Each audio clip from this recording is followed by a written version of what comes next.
Hello friends, welcome to target in goal. Friends, हम पढ़ेंगे इस वीडियो में करंट अफेयर और ये है दिसंबर का पहला भाग। तो इसमें हम करंट अफेयर में इस दिसंबर के साथ साथ में 30 नवंबर का भी करंट अफेयर हम पढ़ेंगे, क्योंकि 30 नवंबर का करंट अफेयर हमने जो पिछले वीडियो बनाए थे उसमें से 30 दिसंबर का रह गया था। तो हमारी कोशिश है कि प्रत्येक दिन का करंट अफेयर हम आपको प्रोवाइड करें, कुछ भी ना छूटे। चलिए शुरू करते हैं आज का ये वीडियो। और देखिए, ये ऑब्जेक्टिव टाइप है, इसमें से काफ़ी स्टैटिक चीज़ें भी आपको जानने को मिलेंगी, तो जो सीधे एग्जाम में आपके उपयोग में आएंगी। चलिए शुरू करते हैं। नौसेना के किस संस्थान को जल्द ही एक राष्ट्रीय समुद्री डोमेन जागरूकता केंद्र में बदला जाएगा? तो ये बदला जाएगा सूचना प्रबंधन और विश्लेषण केंद्र को। नौसेना के सूचना प्रबंधन और विश्लेषण केंद्र को जल्द ही एक राष्ट्रीय समुद्री डोमेन जागरूकता में बदल दिया जाएगा। इसकी स्थापना 26/11 के मुंबई आतंकी जो हमले हुए थे उसके बाद समुद्री डेटा एकत्र करने के लिए एक नोडल एजेंसी के रूप में बनाया गया था। यह गुरुग्राम में स्थित national command control communication and intelligence system का नोडल केंद्र है। तो इस प्रकार से ये डेटा को एकत्रित करने के लिए बनाया गया था। नेक्स्ट क्वेश्चन है, रेल मंत्री पीयूष गोयल ने हाल ही में एक नए विद्युतीकृत दीघवारा बांदीकुई खंड पर पहली ट्रेन का शुभारंभ किया है। यह खंड किस रूट के अंतर्गत आता है? तो ये आता है दिल्ली और अजमेर, मतलब कि दिल्ली से जब अजमेर जाते हैं तब दीघवारा बांदीकुई जो स्टेशन का खंड है ये आता है। और ये खंड जयपुर से होते हुए जब दिल्ली की ओर जाते हैं हम, तो वहां पर हमें मिलता है। नेक्स्ट, हाल ही में छिपकली की एक नई प्रजाति नेमास्पस एवा सेबिनी भारत के किस क्षेत्र में खोजी गई है? तो ये खोजी गई है पूर्वी घाट में। तो पूर्वी घाट में छिपकली की एक नई प्रजाति नेमास्पस एवा सेबिनी खोजी गई है। भारत में इसी तरह की जो प्रजातियां हैं, तो इनमें से 45 प्रजातियां पाई जाती हैं छिपकली की। तो 45 में से जो 34 प्रजातियां हैं वो पाई जाती हैं पश्चिमी घाट में, लेकिन अभी जो खोजी गई है ये प्रजाति ये पूर्वी घाट में यहाँ पर हमें मिलती है। नेक्स्ट क्वेश्चन, निम्नलिखित में से किस देश ने घरेलू स्तर पर विकसित अपने पहले परमाणु रिएक्टर हुआलांग 1 का संचालन किया है या संचालन शुरू किया है? तो ये चाइना ने शुरू किया है अपना, और देखिए ये घरेलू स्तर पर है, तो घरेलू स्तर पर इसने ये शुरू किया है और इससे 10 बिलियन किलोवाट घंटा बिजली पैदा करने की बात की जा रही है। इस रिएक्टर के संचालन से कार्बन उत्सर्जन में 8.16 मिलियन टन की कटौती संभावित है। और इसका मतलब यह है कि कार्बन अगर यहाँ से उत्सर्जित नहीं करेगा चाइना, तो दूसरी जगह उसका वो उपयोग कर सकेगा। ये जो चाइना की तकनीक है, ये जो चाइना इस पे काम कर रहा है, वो मेड इन चाइना 2025 योजना के अंतर्गत काम कर रहा है, ताकि वो मतलब कि अन्य देशों के प्रति जो उसकी डिपेंडेंसी है उसको कम किया जा सके। जन्म साखी का संबंध निम्नलिखित में से किसके जीवन से है? तो जन्म साखी का संबंध है गुरु नानक के जीवन से। गौरतलब है कि 30 नवंबर को प्रकाश पर्व के रूप में गुरु नानक जयंती का आयोजन किया गया या गुरु नानक जयंती मनाई गई। सिख समुदाय के लोग दीपावली के बाद आने वाली कार्तिक पूर्णिमा को गुरु नानक की जयंती के रूप में मनाते हैं और इस दिन काफी त्योहार भी ये लोग आयोजित करते हैं। नेक्स्ट क्वेश्चन है, निम्नलिखित में से कौन सा देश इस्लामिक सहयोग संगठन OIC का सदस्य नहीं है? तो इनमें से ऑप्शन है, देखिए, अफगानिस्तान, बांग्लादेश, इंडोनेशिया और थाईलैंड। तो इसमें से थाईलैंड जो है वो OIC का सदस्य नहीं है। और OIC की वेबसाइट के हिसाब से इसमें से कुल 53 कंट्रीज हैं जो इसका मतलब भाग हैं, इसमें से शामिल हैं। इनमें से लेकिन जो थाईलैंड है वो ऑब्जर्वर स्टेट की भूमिका निभाता है। अभी ये चर्चा में इसलिए रहा क्योंकि जम्मू कश्मीर में अभी जो फैसला लिया गया 370 को हटाने का, तो इसमें से वहां से एक प्रतिक्रिया आई थी जिसका हमने खंडन कर दिया है, तो इसलिए अभी ये OIC इस्लामिक सहयोग संगठन जो है ये चर्चा में था। नेक्स्ट क्वेश्चन है, किस शहर के समुद्री तट पर हाल ही में ब्लू टाइड की घटना देखी गई है? तो ब्लू टाइड की जो घटना है वो मुंबई में देखी गई है। बीते कुछ दिनों में मुंबई के समुद्री तटों पर ब्लू टाइड यानी कि मतलब लहरों के साथ नीले प्रकाश की घटना को देखा गया है। विशेषज्ञों के मुताबिक समुद्र जल में यानी नीली चमक फाइटोप्लैंक्टन्स जो होते हैं उनकी है। तो ये माना जा रहा है कि जो फाइटोप्लैंक्टन्स हैं वो केमिकल रिएक्शन के द्वारा इस प्रकार के नीले प्रकाश को उत्सर्जित करते हैं। इसके साथ साथ में जो ये घटना है ब्लू टाइड की, ये ऑस्ट्रेलिया, मालदीव, वियतनाम आदि देशों के तटों पर भी इस तरह की घटनाएं देखी जा सकती हैं या देखी जाती हैं। नेक्स्ट क्वेश्चन, निम्नलिखित में से किसे बाफ्टा ब्रेक थ्रू इंडिया का एम्बेसडर बनाया गया है? तो ये AR रहमान को बनाया गया है। तो ये जो मशहूर संगीतकार हैं AR रहमान, इनको बाफ्टा ब्रेक थ्रू इंडिया का एम्बेसडर बनाया गया है। नेक्स्ट क्वेश्चन, भारत के विशालकाय मीटर वेव रेडियो टेलीस्कोप यानी कि GMRT कार्यक्रम को प्रतिष्ठित माइलस्टोन का दर्जा दिया गया है। अब से भारत से अब तक कितने कार्यक्रमों या खोजों को यह दर्जा प्रदान किया गया, मतलब माइलस्टोन का दर्जा कितने को प्रदान किया गया है? तो फ्रेंड्स ये तीसरा बार हमें ये माइलस्टोन का दर्जा दिया गया है। इसके पहले माइलस्टोन का जो दर्जा है वो जगदीश चंद्र बोस द्वारा 1895 किए गए उनके कार्यों को, और इसके साथ साथ में नोबेल पुरस्कार विजेता CV रमन द्वारा प्रकाश के प्रकीर्णन की खोज को भी माइलस्टोन बताया गया था। तो ये अमेरिकी agency institute of electrical and electronics engineers के माध्यम से ये पुरस्कार या फिर ये वो मतलब सम्मान दिया जाता है। तो इस प्रकार से हमने 3 बार इसे प्राप्त किया है। नेक्स्ट, हायाबुसा 2 स्पेसक्राफ्ट का संबंध किस देश से है? तो ये जापान का एक एयरक्राफ्ट था। तो जापानी हायाबुसा 2 एक एयरक्राफ्ट है जो कि सुदूर एस्टेरॉयड से मिट्टी के नमूने लेकर वापस आ रहा है। तो ये 1 साल की लंबी यात्रा के बाद वापस जमीन पे मतलब धरती पर आ रहा है। हायाबुसा 2 जो यान था ये एस्टेरॉयड से मिट्टी लाने के लिए छोड़ा गया था, और वो जो एस्टेरॉयड है वो लगभग 300 मिलियन किलोमीटर दूर था, और इसकी संभावना है कि 6 दिसंबर तक ये आ सकता है, मतलब ये आज ही आ सकता है।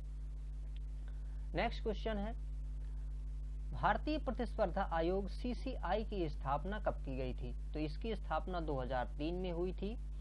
केंद्र सरकार संसद के शीतकालीन सत्र के दौरान प्रतिस्पर्धा संशोधन विधेयक पेश करने जा रही है। इस विधेयक के जरिए प्रतिस्पर्धा आयोग में कई संगठनात्मक परिवर्तन किए जाएंगे। गौरतलब है कि भारतीय प्रतिस्पर्धा आयोग यानी कि CCI की स्थापना 14 अक्टूबर 2003 को की गई थी। यह एक सांविधिक निकाय है। किस तरह का निकाय है? ये सांविधिक निकाय है फ्रेंड्स। और इसमें से देखिए जो CCI में एक अध्यक्ष होता है और 6 सदस्य इसमें होते हैं। इस प्रकार से इसका ये पूरा का पूरा जो पैनल है ये। अब चलिए शुरू करते हैं हम 1 दिसंबर से यहाँ से अब इसका सेट शुरू करते हैं फ्रेंड्स। हर साल विश्व एड्स दिवस, तो इसमें पहले हम दिवस लेंगे, जो अभी करंट में जो दिवस हैं वो लेते हैं। तो हर साल विश्व एड्स दिवस 1 दिसंबर को मनाया जाता है। इस साल इसकी थीम क्या है फ्रेंड्स? इसकी थीम है इस बार ग्लोबल सॉलिडेरिटी शेयर्ड रिस्पॉन्सिबिलिटी। इस बार इसकी ये क्या है? थीम रखी गई है। और इस दिवस को पहली बार 1988 में मनाया गया था।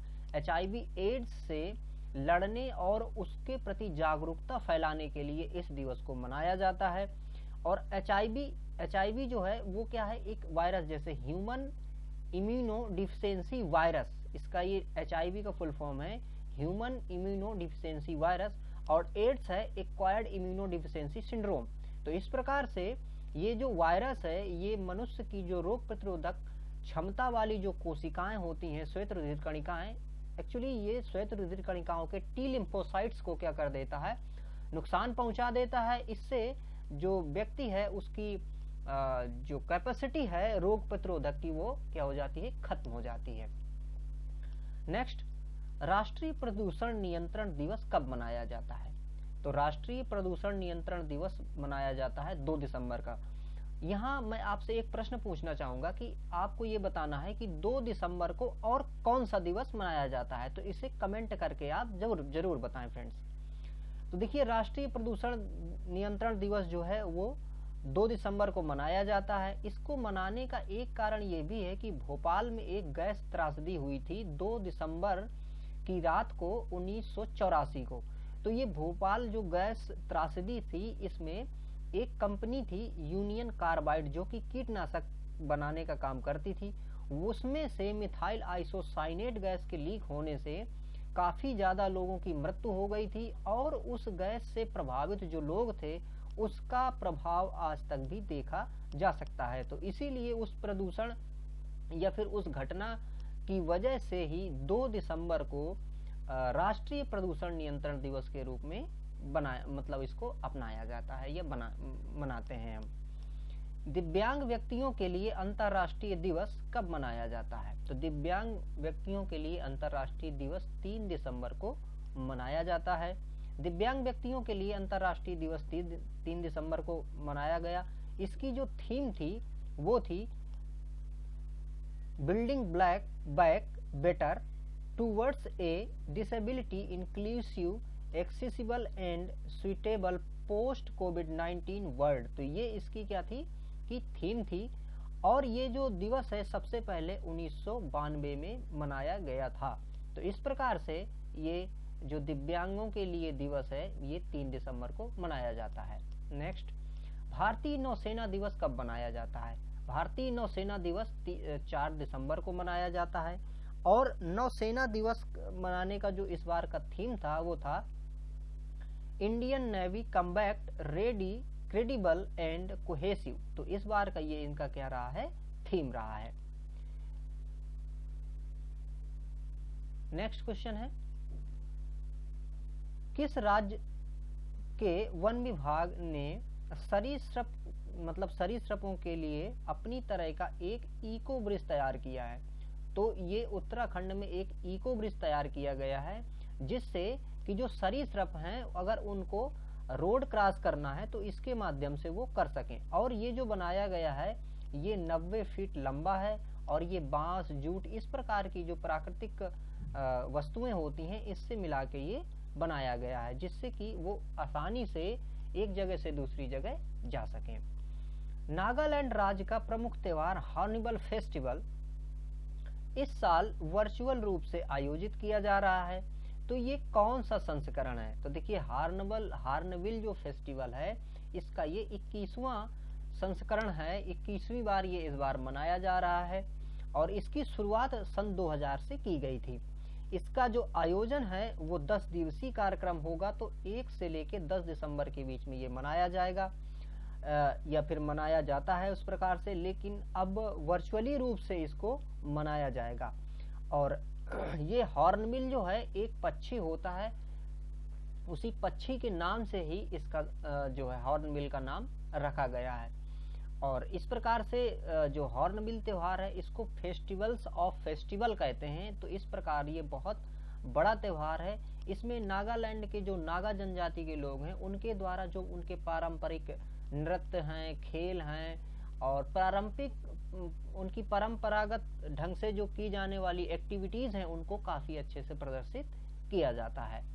नेक्स्ट क्वेश्चन, किस राज्य सरकार ने दुआरे सरकार कार्यक्रम लॉन्च किया है? तो दुआरे सरकार कार्यक्रम जो है वो लॉन्च किया है पश्चिम बंगाल ने, ताकि वो बहुत सारी जो सुविधाएं हैं उनको सीधे सीधे पहुंचाया जा सके लोगों के द्वार तक। इसी प्रकार से एक कार्यक्रम चालू किया गया था FIR आपके द्वार, जो कि मध्य प्रदेश सरकार द्वारा चालू किया गया था।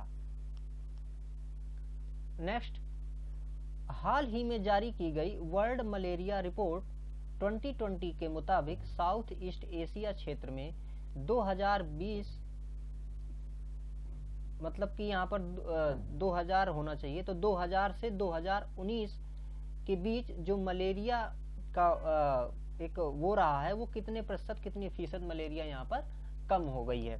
तो इस प्रकार से ये 74% यहाँ पर कम हुई है। तो सन 2000 के मुकाबले अगर हम यहाँ पर 2019 में देखें तो मलेरिया के जो आंकड़े हैं वो बताते हैं कि 74% यहाँ पर कम हो गए हैं। और मलेरिया से देखिए बहुत ही ज़्यादा लोग ग्रसित रहते हैं, क्योंकि मच्छरों का जो क्षेत्र रहता है वो अधिकांशतः जो उष्ण और शीतोष्ण कटिबंधीय जो क्षेत्र रहता है वहाँ पर मच्छर बहुत ज़्यादा पाए जाते हैं।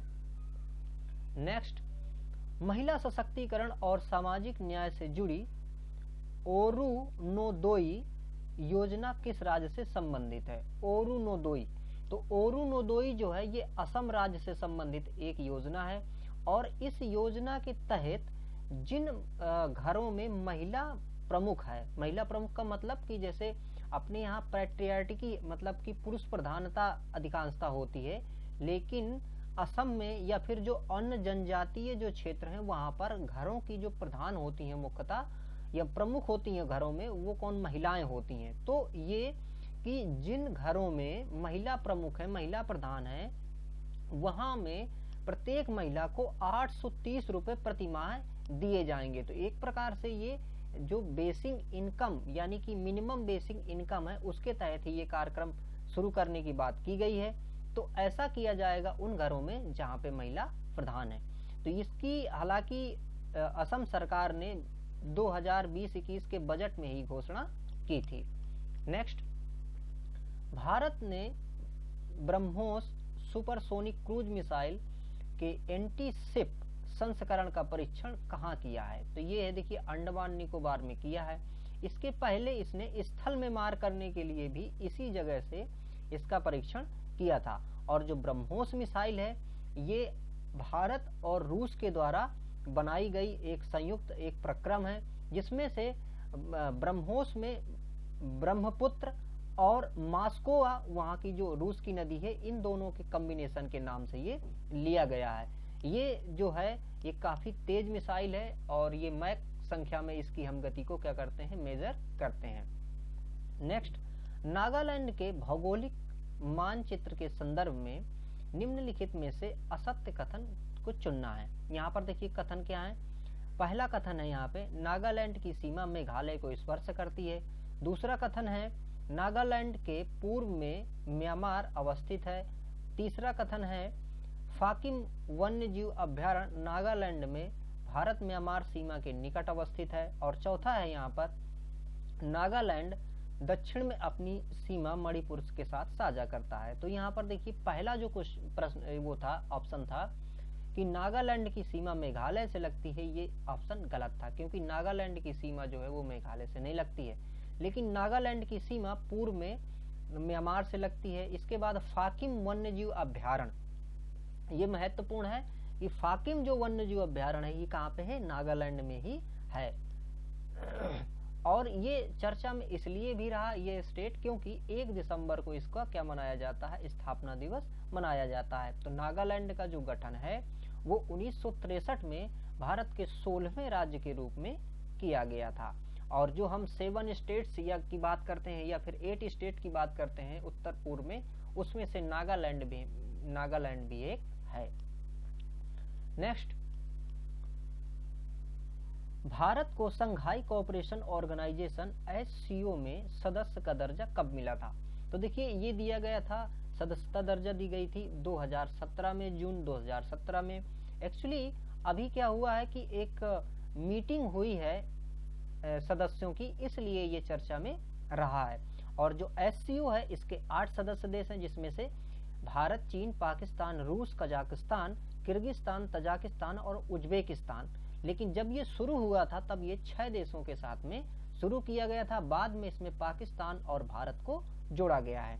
SCO का जो सचिवालय है वो कहाँ पे है? बीजिंग में है। तो इस प्रकार से ये एक संगठन है जो कि ट्रेड के लिए या फिर शांति के लिए काम करता है।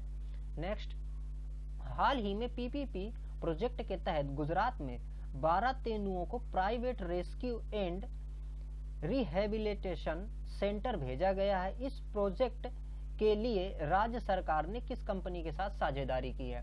तो ये साझेदारी की है रिलायंस इंडस्ट्री लिमिटेड। तो इस प्रकार से देख सकते हैं कि सरकार प्रत्येक सेक्टर में प्राइवेट सेक्टर को जोड़ती जा रही है और उसको कुछ ना कुछ शेयर ट्रांसफर करती जा रही है, जो कि आगे भविष्य के लिए प्रॉब्लम भी हो सकता है फ्रेंड्स। तो इस प्रकार से ये ऐसा अभी चर्चा में था। नेक्स्ट, देश में खेल इकोसिस्टम को मजबूत करने के लिए इंडो फ्रेंच सहयोग से चलाया जा रहा देश का पहला centre of excellence in sport management कहाँ पर है? तो ये है फ्रेंड्स उड़ीसा। उड़ीसा के भुवनेश्वर पे ये मतलब कि centre of excellence in sport management अवस्थित है। नेक्स्ट, बीएसएफ का स्थापना दिवस मतलब कि मनाया जा रहा है। तो बीएसएफ का स्थापना दिवस या फिर बीएसएफ की स्थापना कब हुई थी? तो बीएसएफ की जो स्थापना है ये 1965 में की गई थी और 1 दिसंबर को इसको वो मनाया गया कि इसका ये 56वां दिवस मनाया गया था। इसका जो आदर्श वाक्य है वो है ड्यूटी फॉर लाइफ, यानी कि जीवन पर्यंत संघर्ष, और 1965 में इसकी स्थापना हुई थी।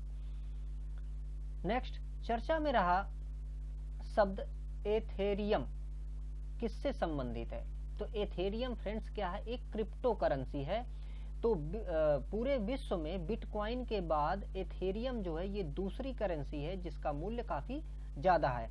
बिटकॉइन का जो मूल्य है वो 360 बिलियन डॉलर है, लेकिन यहाँ पर अगर हम एथेरियम की बात करें तो ये 70 बिलियन डॉलर के लगभग इसका अभी मार्केट कैप है।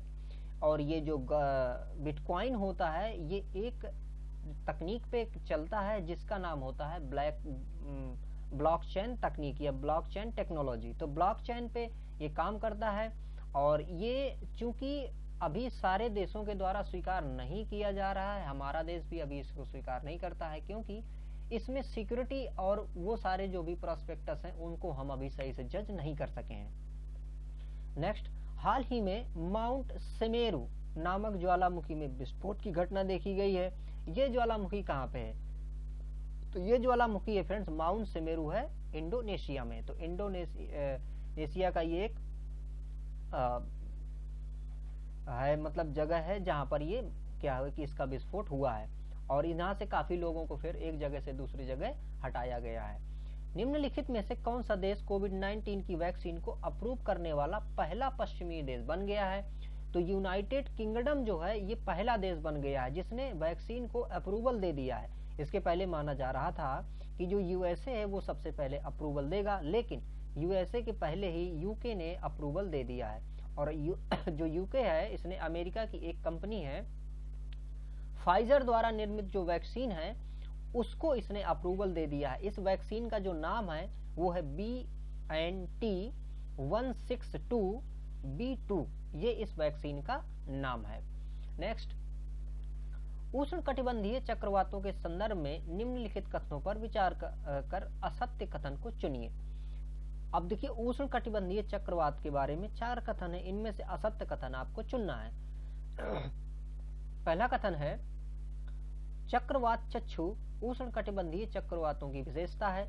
बी, इन चक्रवातों की दिशा उत्तरी गोलार्ध में वामावर्त होती है। सी, इन चक्रवातों की उत्पत्ति मध्य और उच्च अक्षांशों में महाद्वीपीय भागों में होती है। और डी ऑप्शन है हिंद महासागर क्षेत्र में आने वाले चक्रवातों के नामकरण के लिए एक सुस्पष्ट प्रणाली है। तो इसमें से देखिए जो गलत वाक्य है वो है इन चक्रवातों की उत्पत्ति मध्य अक्षांशों में होती है। उष्ण कटिबंधीय जो भी चक्रवात होते हैं इनकी जो उत्पत्ति है वो निम्न अक्षांशों में होती है। जैसे कि हमारे यहाँ पे जो आते हैं तो वो मतलब कि किस क्षेत्र में आते हैं, हम अगर ज्यादा देखें तो पश्चिम बंगाल के नीचे ही वाला जो क्षेत्र है पूरा यहीं पर आते हैं। तो इनकी जो स्थिति होती है वो निम्न अक्षांश होती है। बाकी जो विशेषताओं की बात करें तो इनमें एक चक्षु होती है और इनके देखिए केंद्र में क्या होता है कि निम्न वायुदाब होता है और बाहर उच्च वायुदाब होता है।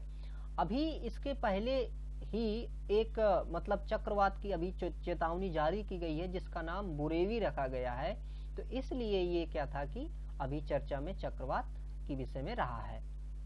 नेक्स्ट, हमेशा सुर्खियों में रहने वाला पेरिस समझौता 2015 संबंधित है। ये किससे संबंधित है? यह है जलवायु परिवर्तन रोकथाम के लिए संयुक्त प्रयासों से संबंधित है। तो ये जो समझौता है ये काफी महत्वपूर्ण है और ये समझौता जब हुआ था तो COP 1921 के तहत किया गया था पेरिस में, जिससे कि जलवायु परिवर्तन में हम काफ़ी काम कर सकें और भविष्य में इतनी ज़्यादा जलवायु परिवर्तित ना हो जाए कि मनुष्य रहने के लायक भी ना रह जाए।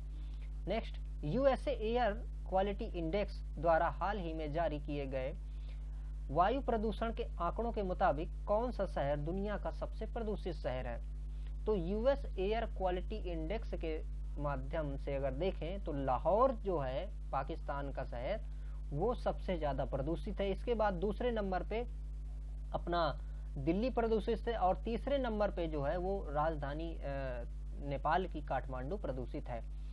यहाँ पर अगर हम पार्टिकुलर मैटर की बात करें तो जो कि लाहौर में 423 है और इंडिया की दिल्ली में 229 है और नेपाल में 178 है। लेकिन जो यूएसए की जो ये एजेंसी है, ये एजेंसी 50 से अगर कम रेटिंग है तो उसको ये मानता है कि ये उचित अवस्था है या फिर ये सही स्थिति है।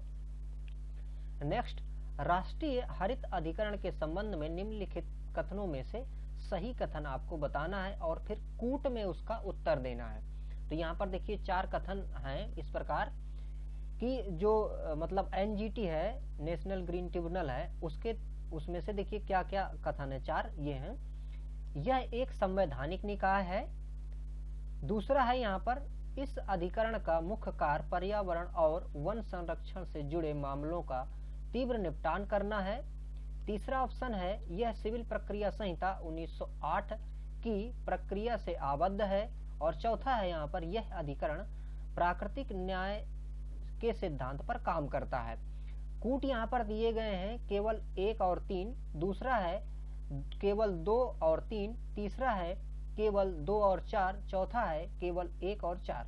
तो यहाँ पर देखिए जो तीसरा ऑप्शन सही है, केवल 2 और 4।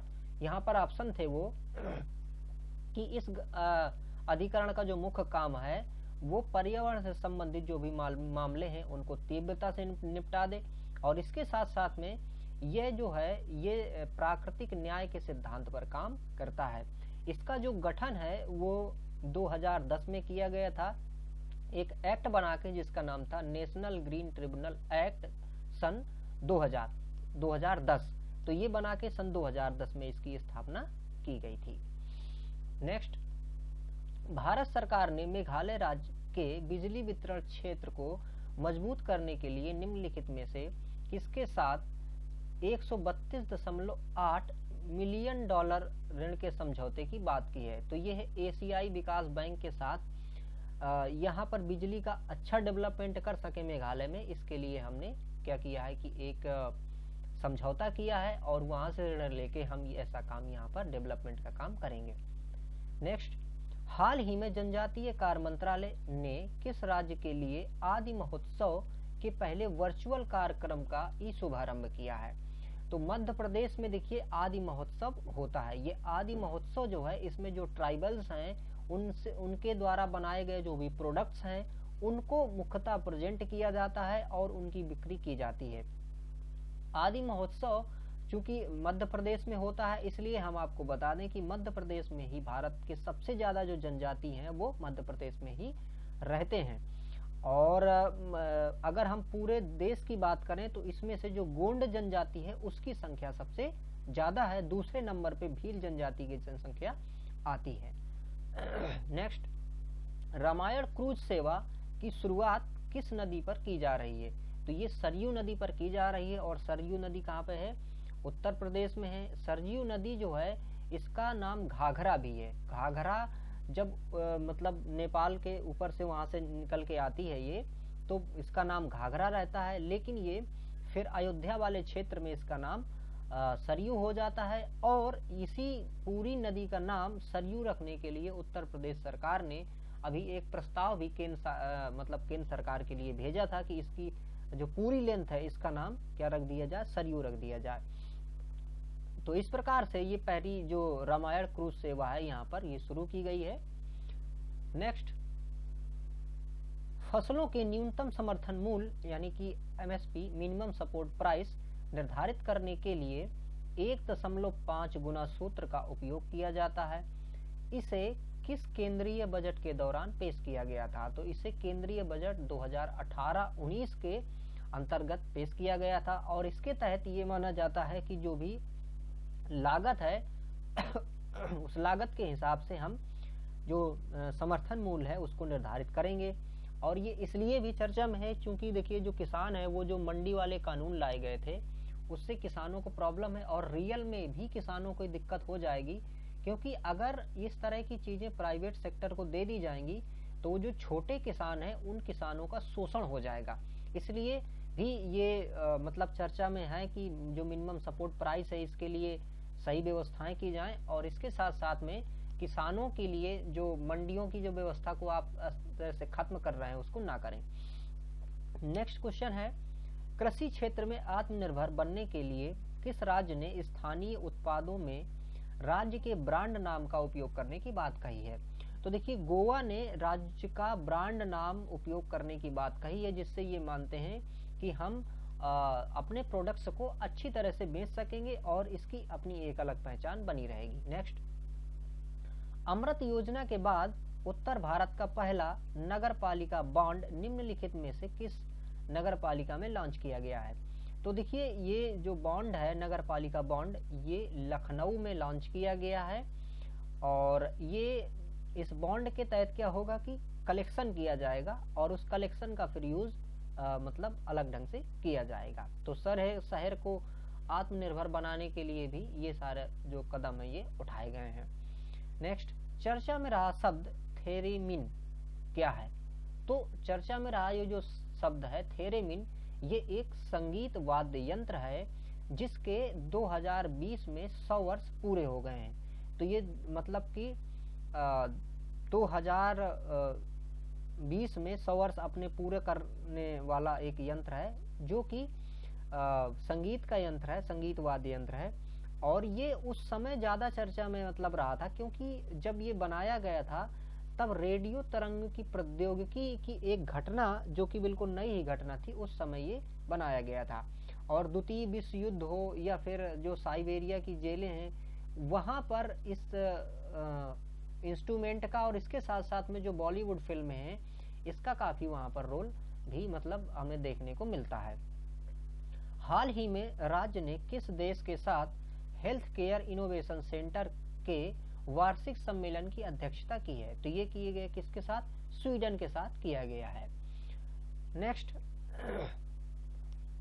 प्रयोगशाला निर्मित मांस की बिक्री को मंजूरी देने वाला पहला देश कौन सा है?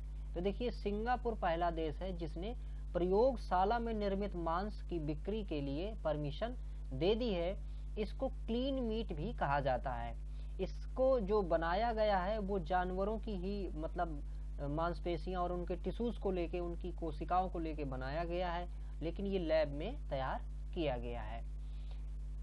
नेक्स्ट, अन्नपूर्णा माँ की मूर्ति को 1 शताब्दी के बाद वाराणसी में किस देश से वापस लाया जा रहा है? तो देखिए 1 शताब्दी पहले अन्नपूर्णा माँ की एक मूर्ति थी जो कि चोरी हो गई थी।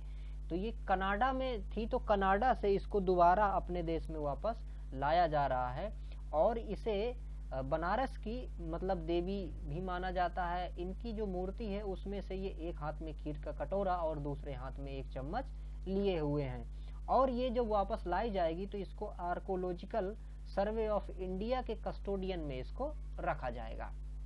नेक्स्ट, हाल ही में इन्फोसिस पुरस्कार 2020 की घोषणा की गई है। बताएं यह पुरस्कार कितने क्षेत्रों में प्रदान किया जाता है? तो ये पुरस्कार जो फ्रेंड्स है ये 6 क्षेत्रों में प्रदान किया जाता है और इसमें एक मतलब स्वर्ण पदक के साथ साथ में 1 लाख अमेरिकी डॉलर राशि भी इसमें प्रदान की जाती है। तो इसमें से जैसे देखिए मानविकी है, मानविकी, इंजीनियरिंग और कंप्यूटर विज्ञान और मतलब गणित वाला क्षेत्र है जो है, सामाजिक विज्ञान है, भौतिक विज्ञान है, इन सारे क्षेत्रों में को मिला के 6 क्षेत्रों में ये पुरस्कार दिया जाता है। नेक्स्ट, निम्नलिखित में से किसने जीएसटी चालान जारी करते समय कुछ उत्पादों के लिए कर चालान में 8 अंकों के HSN कोड को उल्लेखित करने की अनिवार्यता व्यक्त की है या अनिवार्यता रखी है? तो ये है केंद्रीय अप्रत्यक्ष कर और सीमा शुल्क बोर्ड इस प्रकार का 8 अंक का HSN कोड अब अंकित किया करेगा। नेक्स्ट, भारत ने किस देश के प्रधानमंत्री को गणतंत्र दिवस समारोह 2021 के लिए मुख्य अतिथि के रूप में आमंत्रित किया है? तो इस बार ये ब्रिटेन के जो प्रमुख हैं, तो वो यानी कि ब्रिटेन के जो प्रधानमंत्री हैं बोरिस जॉनसन, उनको इस बार बुलाया गया है कि इस बार वो इसमें से आएंगे। और 2020 में ब्राजील के राष्ट्रपति जायर बोल्सोनारो को इसका मुख्य अतिथि बनाया गया था। नेक्स्ट, हाल ही में भारत CLMV बिजनेस कॉन्क्लेव 2020 आयोजित किया गया। यह इस कॉन्क्लेव का कौन सा संस्करण था? तो ये इस कॉन्क्लेव का 6ठा संस्करण था। नेक्स्ट, हाल ही में भारत ने किस देश के साथ बौद्धिक संपदा सहयोग के लिए समझौता ज्ञापन पर हस्ताक्षर किए हैं? तो हमने हाल ही में अमेरिका के साथ यानी USA के साथ में बौद्धिक संपदा सहयोग के लिए हस्ताक्षर किए हैं, ताकि हम अपने यहाँ बौद्धिक क्षमता को क्या करें, बढ़ा सकें। मतलब कि जो भी उस तरह के हम पेटेंट कराते हैं उन चीज़ों को हम ज़्यादा यहाँ पर करा सकेंगे। नेक्स्ट, जनवरी 2021 में हुनर हाट का आयोजन उत्तर प्रदेश के किस शहर में किया जाएगा? तो हुनर हाट का आयोजन लखनऊ शहर में किया जाएगा। हुनर हाट का आयोजन 18 से 27 दिसंबर को नुमाइश ग्राउंड रामपुर UP में किया जाएगा।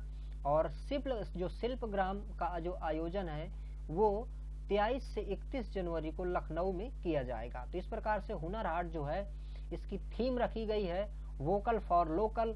और हुनर हाट में जो भी मतलब कि देसी चीजें हैं उनकी बिक्री अधिकांशतः की जाती है। तो इस प्रकार से ये काफी चर्चा का में रहता है। नेक्स्ट, फेसबुक समर्थित डिजिटल करेंसी लिब्रा को नियामकों से अनुमति प्राप्त करने के लिए किस रूप में पुनः प्रस्तुत किया गया है?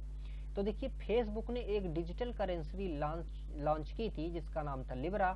तो इसको अब डीम के रूप में पुनः प्रस्तुत करना होगा, क्योंकि जो अमेरिकी सरकार है वो इसके जो नॉर्म्स हैं या इसकी जो प्रक्रिया है उससे संतुष्ट नहीं है, क्योंकि वो नहीं चाहती है कि इस करेंसी को यहाँ पर लॉन्च किया जाए। और जो डीम है ये लैटिन का एक शब्द है जिसका नाम होता है डिन। नेक्स्ट, RBI ने किस बैंक को आगामी डिजिटल कारोबार गतिविधियों और नए क्रेडिट कार्ड जारी करने पर अस्थायी रूप से रोक लगा दी है? तो ये रोक लगा दी गई है HDFC बैंक के लिए। तो RBI ने इसको इसलिए रोक दिया है कि कुछ गतिविधियां इनको यहाँ पर सही नहीं लग रही थी, इसलिए इन्होंने इस तरह का जो रोक है वो लगा दिया है। नेक्स्ट, निम्नलिखित में से किस मंत्रालय ने हाल ही में भारत में पुलिस स्टेशनों की वार्षिक रैंकिंग जारी की है? तो गृह मंत्रालय ने पुलिस स्टेशनों की वार्षिक रैंकिंग जारी की है। और इसमें से मणिपुर का जो थौबल जिला है उसमें से नोंगपोक सिकमई, तो नोंगपोक सिकमई जो पुलिस स्टेशन है इसको सबसे अच्छा प्रदर्शन करने के लिए मतलब माना गया है कि इसने सबसे अच्छा प्रदर्शन किया है। तो और तमिलनाडु के सलेम शहर में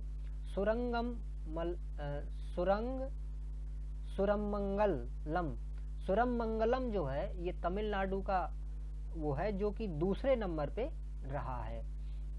नेक्स्ट, निम्नलिखित में से टाइम किड ऑफ ईयर का अवार्ड किसे दिया गया है?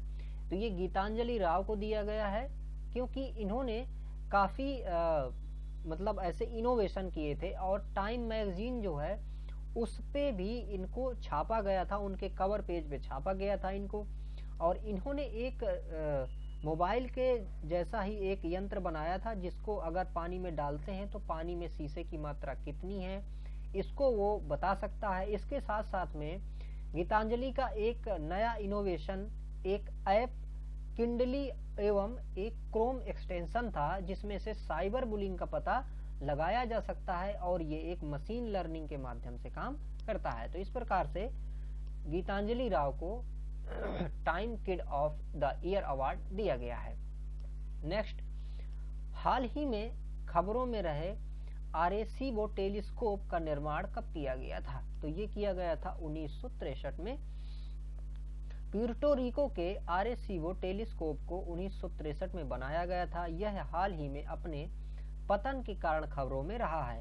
यह दुनिया का दूसरा सबसे बड़ा एकल डिश रेडियो टेलीस्कोप है।